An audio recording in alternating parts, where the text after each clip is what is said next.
श्री स्वामीनारायण विद्यार्थी मित्रों, श्री स्वामीनारायण गुरुकुल राजकोट संस्थान द्वारा आयोजित SGIS ऑनलाइन लेक्चर में आपનું સ્વાગત છે। આજે આપણે ભણીએ છીએ રાસાયણિક ગતિકીનો બીજો લેક્ચર, જેમાં આપણે ભણવાનું છે રાસાયણિક પ્રક્રિયાનો વેગ ભાગ 2 કે રાસાયણિક પ્રક્રિયાના વેગ વિશે પ્રાથમિક માહિતી જે જરૂરી હતી એ આપણે પહેલા લેક્ચરમાં લીધેલી હતી। આજના લેક્ચરમાં આપણે જોઈએ છીએ કે રાસાયણિક પ્રક્રિયાનો વેગ છે એની અંદર પ્રક્રિયકની સાંદ્રતા કે નિપજની સાંદ્રતાથી શું અસર થાય છે, અથવા તો વેગને કારણે અથવા તો વેગને નક્કી કેવી રીતે કરી શકાય, બરાબર, એ બધી માહિતી આપણે આજના લેક્ચરમાં લેવાની છે। તો આપણને ખ્યાલ છે કે કોઈ પણ રાસાયણિક પ્રક્રિયા થાય ત્યારે બે વસ્તુ થતી હોય છે। એક તો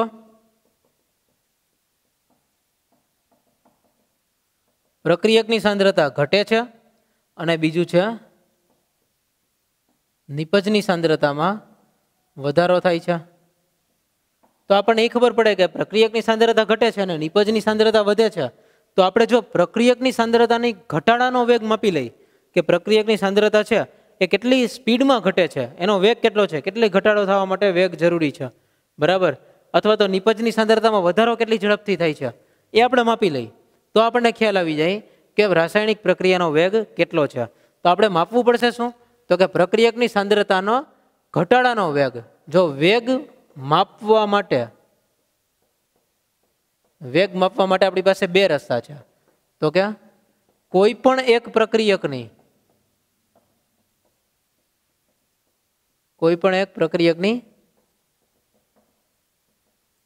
સાંદ્રતાના ઘટાડાનો વેગ માપવો। સાંદ્રતાનો ઘટાડો કેટલી ઝડપથી થાય છે એનો આપણે વેગ માપી શકીએ, તો કોઈ પણ એક પ્રક્રિયકની સાંદ્રતાના ઘટાડાનો વેગ માપીએ તો આપણને ખ્યાલ આવી જાય, બરાબર, કે પ્રક્રિયા છે એ પ્રક્રિયકની સાંદ્રતા કેટલી સ્પીડમાં ઘટે છે અને રાસાયણિક પ્રક્રિયાનો વેગ કેટલો છે। અને બીજું જો માપીએ તો કોઈ પણ એક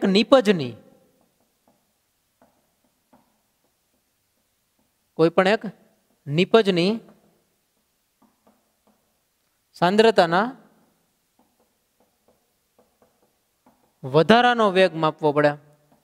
ઓકે, તો આપણે બે કામ કરવું પડે, એક પ્રક્રિયકની સાંદ્રતાના ઘટાડાનો વેગ માપવો પડે અને બીજું છે નિપજની સાંદ્રતાના વધારાનો વેગ માપવો પડે।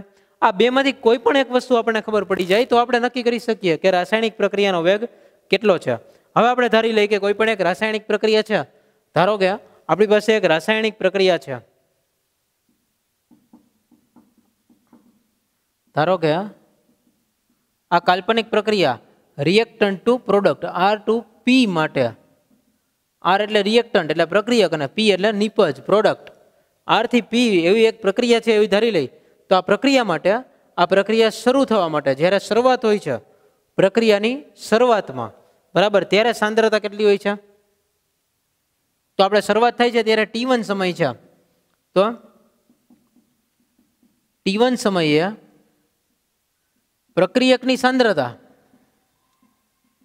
જ્યારે આપણે એક સમયમાં નક્કી કરી દીધો પ્રક્રિયકની સાંદ્રતા R1 જેટલી હોય છે, બરાબર, અને નિપજની સાંદ્રતા P1 જેટલી હોય છે એવું આપણે માની લઈએ છીએ કે જ્યારે T1 સમય છે, માનો કે પ્રક્રિયા શરૂ થઈ ગઈ ત્યાર પછીનો આપણે કોઈ પણ એક T1 સમય માપી લઈ, બરાબર, T1 સમય આપણે એમ કહી દઈએ કે પ્રક્રિયા શરૂ થઈ ગઈ ત્યાર પછીની આપણે 10મી મિનિટ, બરાબર, તો 10મી મિનિટે પ્રક્રિયકની સાંદ્રતા R1 જેટલી છે અને નિપજની સાંદ્રતા P1 જેટલી છે એવું આપણે માની લીધું। અને ત્યાર પછી આપણે પ્રક્રિયા જ્યારે પણ માપવો છે જેટલા સમયગાળા દરમિયાન વેગ, તો આપણે જોઈએ T2 સમય। હવે બીજો એક સમય લઈ લઈ તો કે ભાઈ T2 સમય, તો ત્યારે પ્રક્રિયકની સાંદ્રતા R2 છે અને નિપજની સાંદ્રતા P2 છે, આવું આપણે માની લીધું। તો T1 સમયે પ્રક્રિયકની સાંદ્રતા R1 અને નિપજની સાંદ્રતા P1 છે, T2 સમયે પ્રક્રિયકની સાંદ્રતા R2 અને નિપજની સાંદ્રતા P2 છે। આ આપણને ખબર પડી ગઈ છે, બરાબર। હવે આપણે જોઈએ કે જ્યારે એટલા સમયગાળા દરમિયાન શું ફેરફાર થાય છે, તો આપણે લખી શકીએ કે ભાઈ ડેલ્ટા ટી એના બરાબર આપણે લખી શકીએ T2 માઇનસ T1। આ સિવાય લખી શકીએ ડેલ્ટા R, R ની સાંદ્રતામાં શું ફેરફાર થાય છે તો લખી શકીએ એમાં R2 માઇનસ R1 ની સાંદ્રતા, અહીંયા જે ચોરસ કૌંસ કરેલા છે એ એની સાંદ્રતા બતાવે છે. જો તમે સંતુલન ચેપ્ટર તમને યાદ છે બરાબર, એની તમને રિવાઇઝ કરવાનું કીધું હતું તો તમે એ રિવાઇઝ કરેલું હશે. એની અંદર તમને યાદ છે કે ચોરસ કૌંસ કરીએ છીએ એનો મતલબ થાય છે કે તે સાંદ્રતા દર્શાવે છે. R2 અને R1 ચોરસ કૌંસમાં લખેલું છે એ સાંદ્રતા છે, અને ડેલ્ટા P તરીકે લખ્યા તો એ નિપજની સાંદ્રતા છે, P2 માઇનસ P1. ઓકે, તો આ થઈ ગઈ આપણી સાંદ્રતાનો ફેરફાર કે કેટલો જ આવે છે. હવે આપણે જોઈએ કે આ સમીકરણ ઉપરથી આપણે જોઈ કે આરના ઘટાડાનો વેગ આપણે શું માપવું છે. આપણે અહીંયા વાત કરી કે કોઈ પણ એક પ્રક્રિયકની સાંદ્રતાના ઘટાડાનો વેગ માપવો તો આપણને પ્રક્રિયાનો વેગ મળે, અથવા બીજું કામ શું કરવું પડે, નિપજની સાંદ્રતાના વધારાનો વેગ માપવો પડે. તો આપણે જોઈએ છીએ કે પહેલા આપણે પ્રક્રિયક છે એની સાંદ્રતામાં ઘટાડો જે થાય છે એનો વેગ માપીએ બરાબર. તો અહીંયા લખી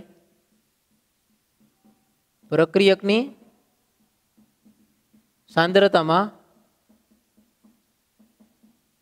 ઘટાડાનો વેગ. તો પ્રક્રિયકની સાંદ્રતામાં ઘટાડાનો વેગ છે એ જ આપણો પ્રક્રિયા વેગ છે. તો આપણે લખી શકીએ કે આર ની સાંદ્રતામાં ઘટાડો એના માટે લાગતો સમય છેદમાં લખી દઈ સમય. તો આર ની સાંદ્રતામાં જે ઘટાડો થયો એ કેટલો થયો છે, ડેલ્ટા આર જેટલો, અને સમય એના માટે કેટલો લાગે છે, ડેલ્ટા ટી જેટલો. અને ઘટાડો થાય છે પ્રક્રિયાની અંદર, આપણે પ્રક્રિયકની સાંદ્રતામાં ઘટાડો થાય છે એટલે આ ઘટાડા માટે અહીંયા માઇનસ નિશાની કરેલી છે. ઋણ નિશાની એવું સૂચવે છે કે પ્રક્રિયકની સાંદ્રતામાં ઘટાડો થાય છે બરાબર. ઘટાડો થાય છે એવું એટલા માટે જ કર્યું છે અને ત્યાં એટલે જ માઇનસ નિશાની આવે છે. માઇનસ નિશાનીનું કામ છે એ ફક્ત ઘટાડો સૂચવે છે, બીજું કાંઈ સૂચવતું નથી. ઓકે, આ ધ્યાન રાખવું. તો આરની સાંદ્રતામાં ઘટાડો છેદમાં સમય, તો delta R by delta T આ રીતે રાખવું પડે. ઓકે, તો આના દ્વારા આપણને ખબર પડી ગઈ. તો જો પ્રક્રિયકની સાપેક્ષમાં આપણે પ્રક્રિયા વેગ ગણીએ તો એ આવો આવશે, પ્રક્રિયકની સાપેક્ષમાં પ્રક્રિયા વેગ. આ કોના મુજબ આવ્યો, પ્રક્રિયા મુજબ આવ્યો, તો પ્રક્રિયક મુજબ. તો આ પ્રક્રિયા વેગને પ્રક્રિયકની સાપેક્ષમાં પ્રક્રિયા વેગ લખાય કે આના માટે આપણે પ્રક્રિયકનો ઉપયોગ કર્યો છે. પ્રક્રિયકના આધારે આપણને ખબર પડી કે એના પ્રક્રિયા વેગ એટલો થતો હશે કે આટલા સમયની અંદર એની આટલી સાંદ્રતા ઘટી જાય છે, એટલે delta R by delta T આ રીતે આપણે લખવું પડ્યું છે. ત્યાર પછી બીજી વસ્તુ હજી આપણે લખી શકીએ કે ભાઈ નિપજની સાંદ્રતામાં વધારાનો વેગ.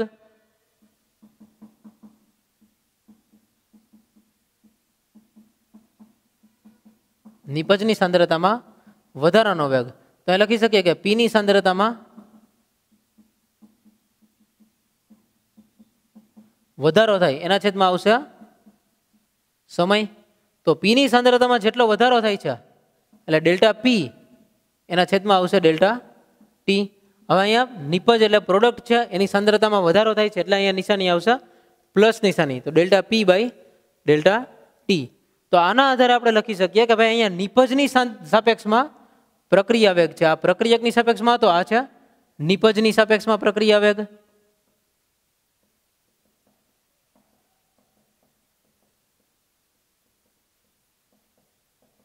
આપણે લખ્યો છે લખ્યો નિપજની સાપેક્ષમાં પ્રક્રિયા વેગ. તો આવી રીતે આપણે પ્રક્રિયકની સાપેક્ષમાં કે નિપજની સાપેક્ષમાં પ્રક્રિયા વેગને લખી શકીએ છીએ. અહીંયા આપણે જોઈએ છીએ અહીંયા સાંદ્રતામાં ઘટાડાનો વેગ, તો ટેક્સ્ટબુકની અંદર એવો શબ્દ લખેલો છે કે આરના અદ્રશ્ય થવાનો વેગ, એટલે કે એટલો પ્રક્રિયક ઓછો થઈ જાય છે. ઓછો થઈ જાય છે એટલે એની સાંદ્રતા ઘટે છે એવું જ થયું. તો પ્રક્રિયક ઓછો થઈ જાય છે કે સાંદ્રતા ઘટે છે એના માટેનો વેગ છે અહીંયા એના વધારે થાય છે, સાંદ્રતા વધે છે બરાબર. ડેલ્ટા આર ઋણ એટલા માટે લખ્યા છે કારણ કે પ્રક્રિયકની સાંદ્રતા ઘટે છે. અને આ બે છે એ સરેરાશ વેગ દેખાડે છે, minus delta R by delta T અને delta P by delta T. આ બે હંમેશા સરખા હોય છે. આ બીજી મહત્વની વાત છે, આ તમારે યાદ રાખવા જેવી વાત છે કે હંમેશા minus delta R by delta T એના બરાબર plus delta P by delta T. આ હંમેશા કેવા હોય છે, સરખા જ હોય છે, આમાં કાંઈ ફેરફાર હોતો નથી. આ ઉપરાંત જો આપણે બીજી એક પ્રક્રિયા લઈ લઈ, ABCD વાળી લઈ લઈ, એ અને બી ભેગા થઈ અને એમાંથી બનાવે છે સી અને ડી, આવું કરીએ છીએ. તો આના માટે આપણે લખ્યું, જો અહીંયા લખ્યું છે કે આપણે પ્રક્રિયાનો વેગ કેમ માપી શકીએ. પ્રક્રિયાનો વેગ માપવા માટે શું કરવું પડે, તો કે કોઈ પણ એક પ્રક્રિયકની સાંદ્રતાના ઘટાડાનો વેગ માપવો. તો કોઈ પણ એક પ્રક્રિયક, આપણી પાસે બે પ્રક્રિયકો છે, કોઈ પણ એક પ્રક્રિયકની સાંદ્રતા, આપણે એ ની સાંદ્રતા વિચારીએ કે ડેલ્ટા એ, એના છેદમાં લખી નાખી ડેલ્ટા ટી. ઓકે, અને આ ઘટાડો થાય છે તો આ માઇનસ આવશે, તો આનો વેગ થઈ ગયો એની સાપેક્ષે minus delta A by delta T. એટલો જ વેગ બીજા બીની સાપેક્ષે પણ હોય, એટલો જ વેગ હોય બીની સાપેક્ષે પણ, ખાલી ફેર એટલો જ પડે કે એના માટે શું કરવું પડે, ત્યાં સાંદ્રતાનો ઘટાડો છે એ કોનો લખવો પડશે, બી પ્રક્રિયકનો લખવો પડશે. આ બે હંમેશા સરખા હોય, બરાબર. Minus delta A by delta T, minus delta B by delta T, આ હંમેશા સરખા રહ્યા. કોઈ પણ એક પ્રક્રિયકની સાંદ્રતાના ઘટાડાનો વેગ જે આવે એ જ વેગ આખી પ્રક્રિયાનો આવી ગયો. તો એની એ માટે આપણે ગણીએ, એ આવી ગયો તો એના માટે આખી પ્રક્રિયાનો વેગ આ થયો. હવે એના મુજબ ન ગણીએ, બી મુજબ ગણો તો આવો આવશે. પણ એ વેગ તો છેલ્લે જે હતો એ જ સરખો જ આવ્યો. તો આ બે હંમેશા સરખા થતા હોય છે. આ ઉપરાંત નિપજની સાંદ્રતાના વધારાનો વેગ માપવો, કોઈ પણ એક નિપજની, જો એ લખ્યું છે કોઈ પણ એક નિપજ, એટલે નિપજ કોઈ પણ એક છે તો આપણી પાસે કઈ છે, સી નિપજ છે. તો ડેલ્ટા સી એના છેદમાં આવશે ડેલ્ટા ટી, અને આમાં પ્લસ આવશે, અને આ પણ એના જેટલું જ થશે.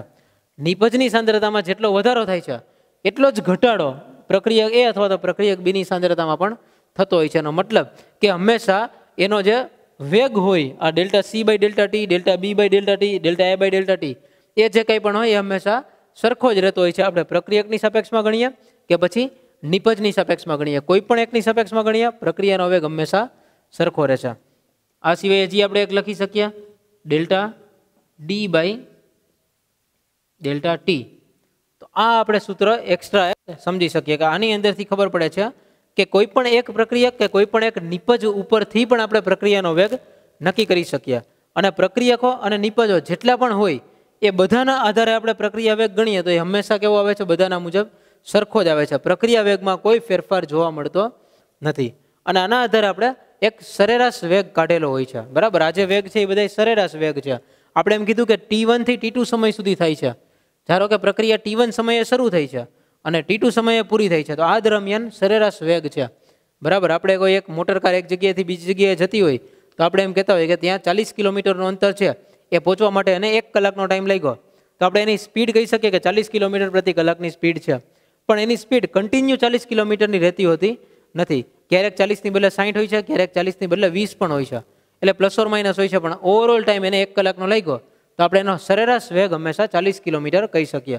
તો આની અંદર પણ એવું જ છે કે T1 સમયથી શરૂ કર્યું, T2 સમય સુધી ગયા, એવા વેગને આપણે એવરેજ વેગ કહી છીએ, બરાબર. આર એવરેજ દ્વારા દર્શાવાય છે. વેગ માટે આર છે અને એ વી એટલે એવરેજ છે, એટલે સરેરાશ વેગ બોલાય છે. આર એ વી એના બરાબર બોલાશે સરેરાશ વેગ.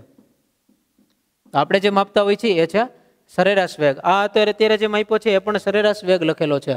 આ ઉપરાંત એક બીજો વેગ આવે છે, એને તત્કાલીન વેગ કહેવાય છે અથવા ત્વરિત વેગ કહેવાય છે. ત્વરિત વેગ કહેવાય અથવા તો બીજું કહેવાય તત્કાલીન વેગ. ઇંગ્લિશમાં બોલે છે આર ઇન્સ્ટન્ટ, બરાબર. આર ઇન્સ્ટન્ટ એટલે ત્વરિત વેગ એટલે અથવા તો તત્કાલીન વેગ. તો આર ઇન્સ્ટન્ટનો મિનિંગ એવો થાય છે કે જે તે સમયે વેગ, બરાબર. આપણે પ્રક્રિયા શરૂ થઈ, T1 સમયે શરૂ થઈ, T2 સમયે પૂરી થઈ, આપણે એનો વચ્ચેનો કોઈ પણ એક સમય લઈ લઈ તો જે T1 સમય છે એને આપણે 0 સમય કહી શકાય, એને 0 સેકન્ડ કહી શકાય. અને T2 સમય માની લઈએ કે આ પ્રક્રિયા 5 મિનિટ સુધી ચાલી, તો T2 સમય છે એ 300 સેકન્ડ આવશે, બરાબર. હવે આપણે એમ કહીએ કે ભાઈ 151મી સેકન્ડે 151 સેકન્ડ હતી, તો 151મી સેકન્ડે આ પ્રક્રિયાનો વેગ કેટલો હતો એ આપણે માપવો હોય, એવા વેગને ઇન્સ્ટન્ટ કહેવાય, ત્વરિત વેગ કહેવાય, કે એક ચોક્કસ સમયે એનો વેગ કેટલો છે એ માપવો, બરાબર. મોટાભાગે બધી જ પ્રક્રિયાઓમાં આપણે એવરેજ વેગ ઉપયોગમાં લેતા હોય છીએ, સરેરાશ વેગનો ઉપયોગ કરતા હોય છીએ. ઇન્સ્ટન્ટ વેગ છે એ જે તે ટાઈમે જ કેટલો વેગ દર્શાવે છે એ માપવાની રીત છે, બરાબર. તો આર ઇન્સ્ટન્ટ છે એને કહેવાય જે તે ચોક્કસ સમયે, જે તે ચોક્કસ સમયે પ્રક્રિયાનો વેગ, એને કહેશું આર ઇન્સ્ટન્ટ. એટલે કે એક ચોક્કસ સમય નક્કી કર્યો, જેમ કે આ પ્રક્રિયાની અંદર 151મી સેકન્ડની વાત કરી, તો 151મી સેકન્ડે એનો વેગ કેટલો હશે, એવા વેગને એનો ત્વરિત વેગ કહેવાય, ચોક્કસ વેગ કહેવાય. એ કેવી રીતે માપવો જોઈએ એ પણ આપણે હમણાં જોઈએ છીએ. એના આલેખ ઉપરથી આપણને ખ્યાલ આવશે કે માપવો કેવી રીતે. આ તમે અત્યારે નોટ ડાઉન કરી લેજો બધું. હવે હું તમને અત્યારે આલેખ એના શીખવાડું છું, અને આલેખ પરથી આપણે એનો ત્વરિત વેગ કેવી રીતે શોધવો અને એવરેજ કેવી રીતે શોધવા એ આપણે શીખીએ છીએ.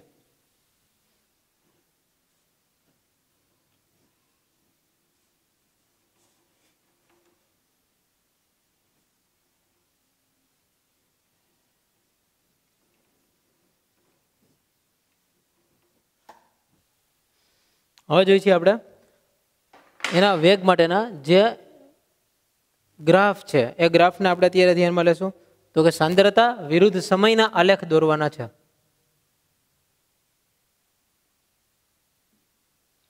પહેલો આલેખ છે એ છે પ્રક્રિયકની સાંદ્રતા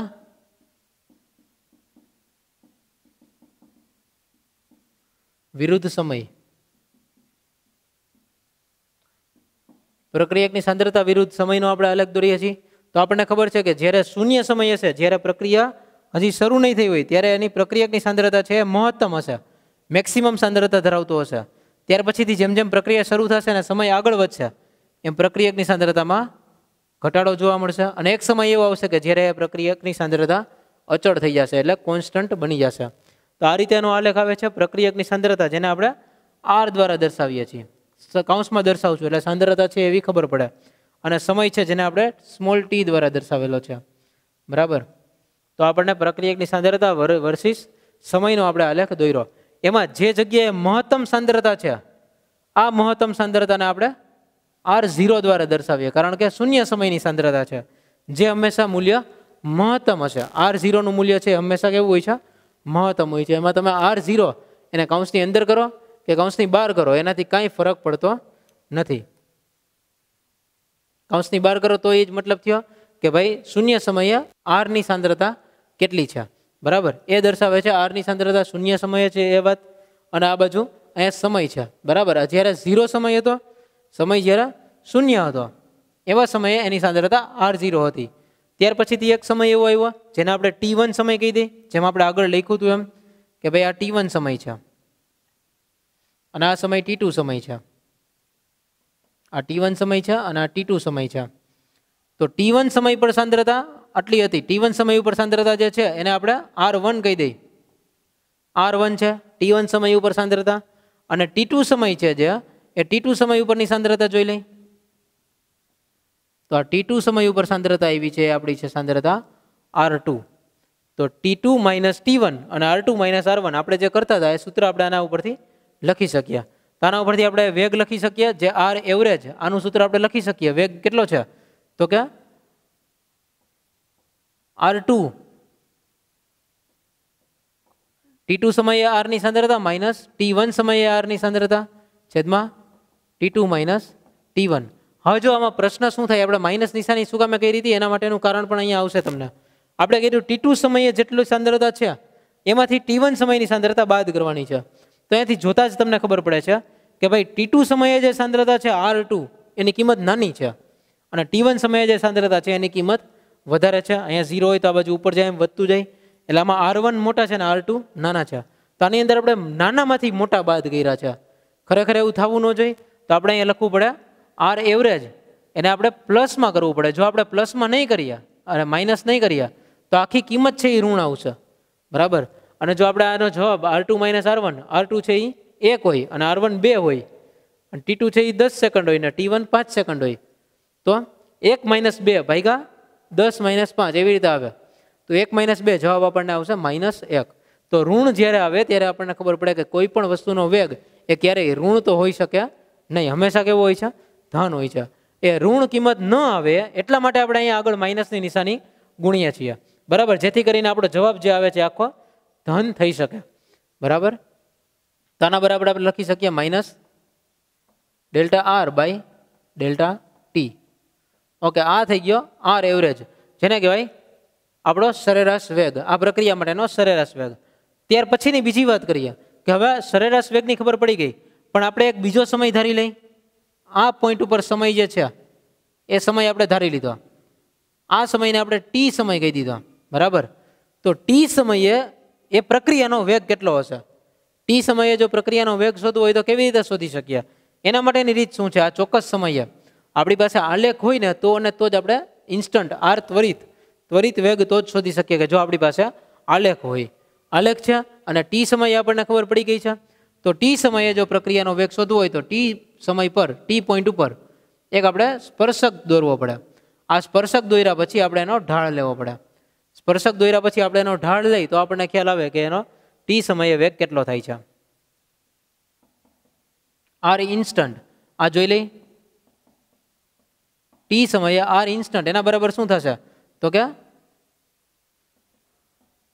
સ્પર્શકનો ઢાળ. સ્પર્શકનો જે ઢાળ લેવામાં આવે છે એ આપણો જવાબ હશે. બરાબર, તો સ્પર્શક છે એ દોર્યો એનો આપણે ઢાળ લઈ લઈએ. આ એ બી અને સી. એ બી જે છે આ એ પોઈન્ટ અને આ બી પોઈન્ટ અને આ સી પોઈન્ટ.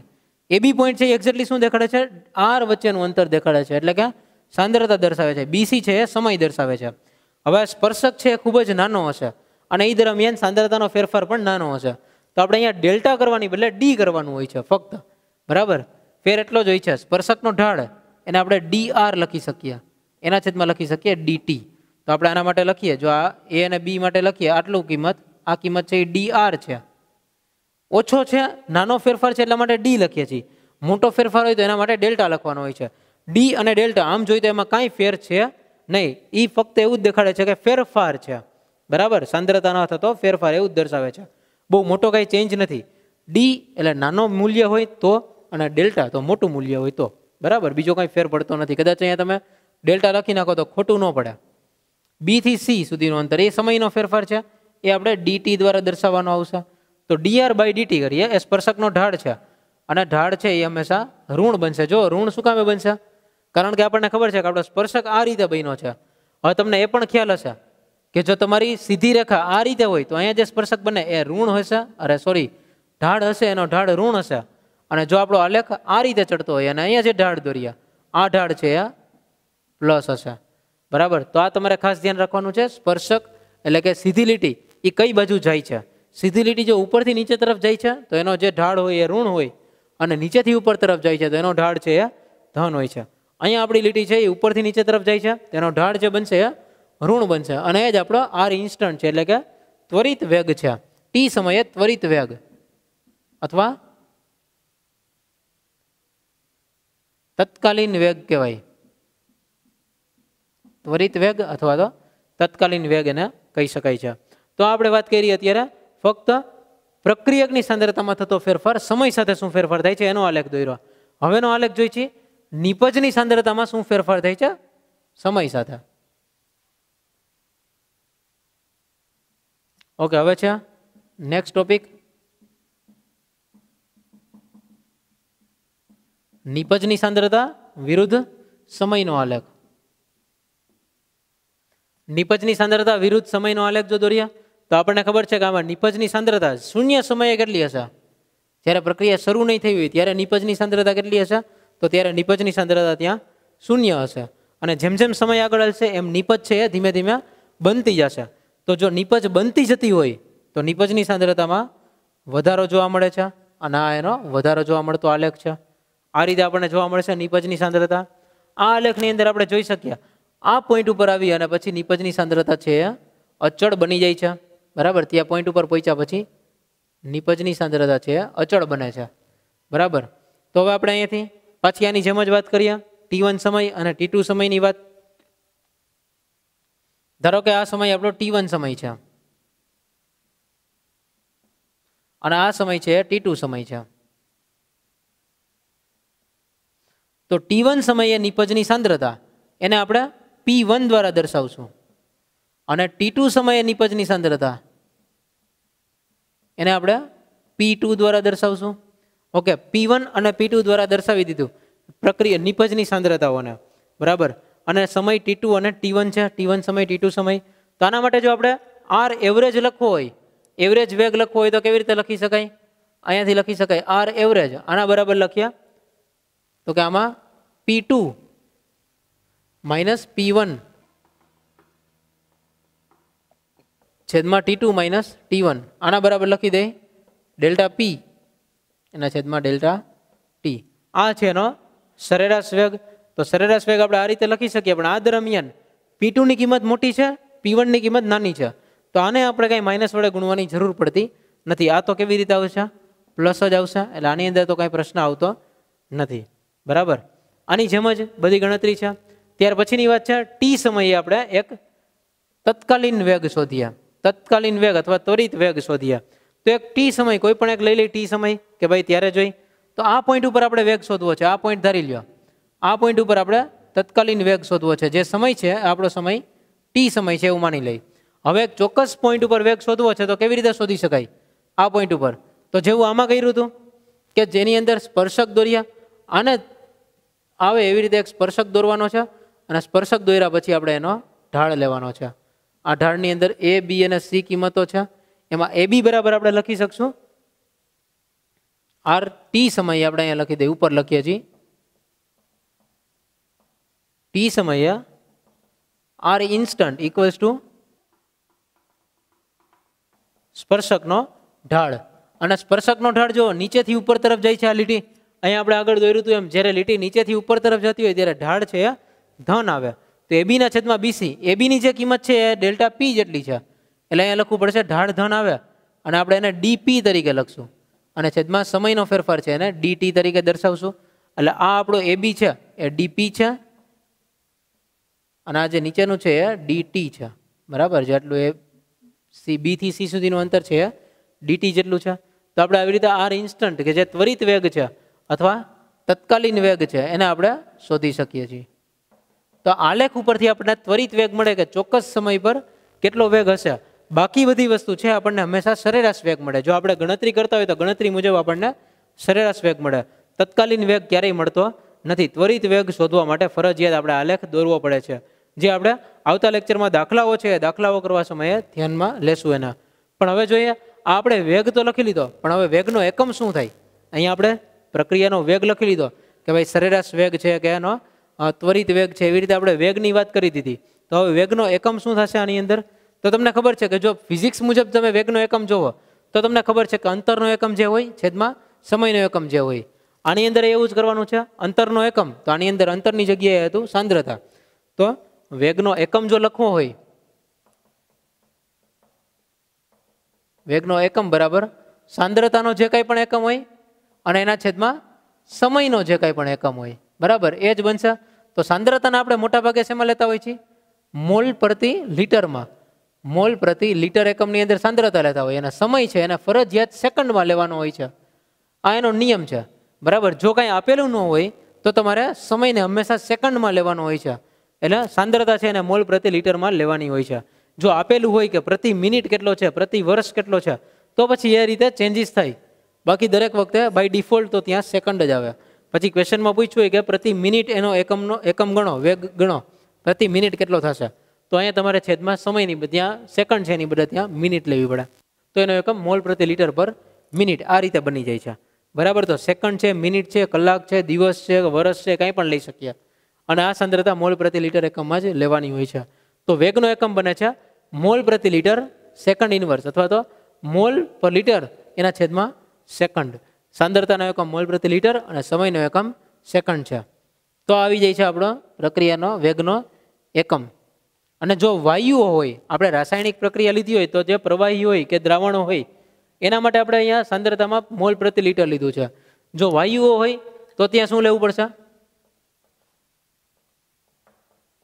વાયુમય પ્રક્રિયકો હોય તો એના માટે થઈને અહીંયા સાંદ્રતાનો એકમ એટલે અહીંયા દબાણનો એકમ લેવો પડશે અને એના છેદમાં આવશે સમય. પછી દબાણનો એકમ છે એ 12 એકમમાં લઈ શકીએ, પાસ્કલ એકમમાં લઈ શકીએ, કોઈ પણ એકમમાં, વાતાવરણ એકમમાં ચાલે, બરાબર.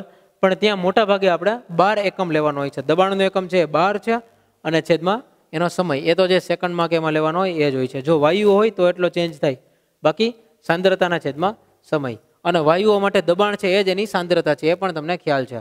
તો આ રીતે આપણે એનો એકમ નક્કી કરી શકીએ છીએ. તો આજના લેક્ચર આપણે અહીંયા સુધી રાખશું. નેક્સ્ટ લેક્ચરની અંદર આને રિલેટેડ જે કોયડાઓ છે કે જે દાખલાઓ છે એનો અભ્યાસ કરશું. Thank you. જય સ્વામિનારાયણ.